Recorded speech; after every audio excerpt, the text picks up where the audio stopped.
What is the spin cycle of narcissistic abuse? This is printed in Spin Cycle Coaching. StopTheSpinCycle.com.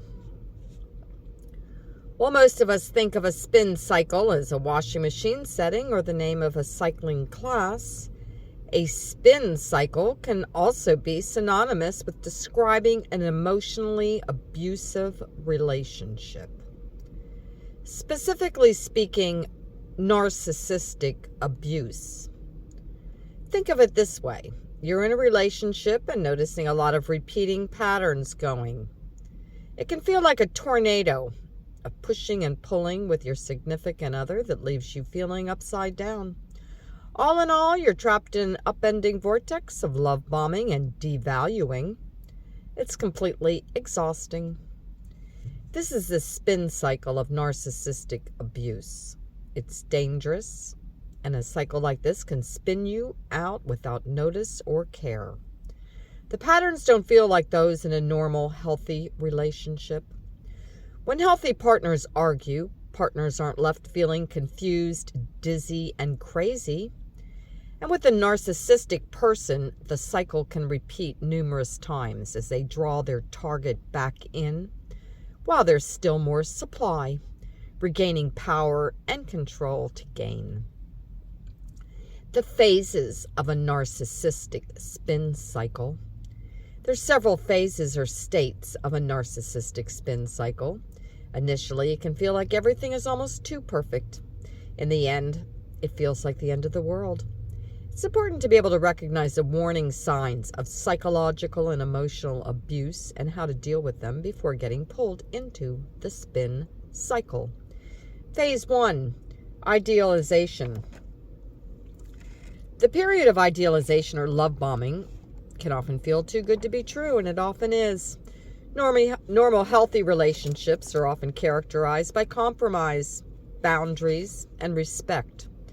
Putting someone on a pedestal, making them feel like the idyllic partner, meeting all of their wants, showering them with gifts or trips is often a sign that there is some other motive going on behind the scenes.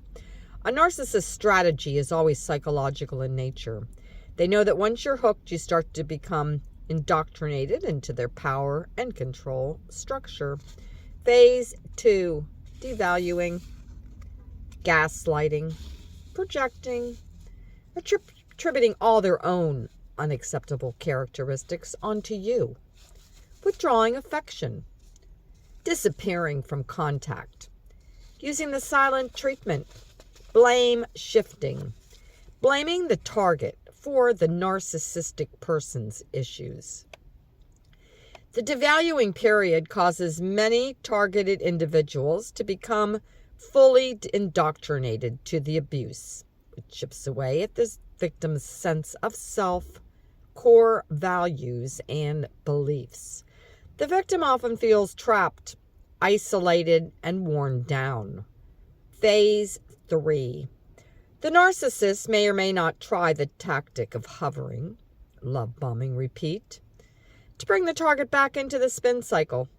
If hovering is no longer successful and the target starts asking for compromise, reciprocity, empathy, or boundaries, the narcissist may decide that the target has lost his or her luster and needs to be replaced. The victim is no longer the source of supply, and as a result, the utility of the victim has ended for the narcissist. Inevitably, the discarding occurs when the person with narcissism either disappears or orchestrates his or her abandonment by engaging in some form of egregious emotional abuse. The outcome is often shocking for the abuse survivor, unclear as to how someone that he or she fell so deeply in love with could treat them so cruelly and throw it all away.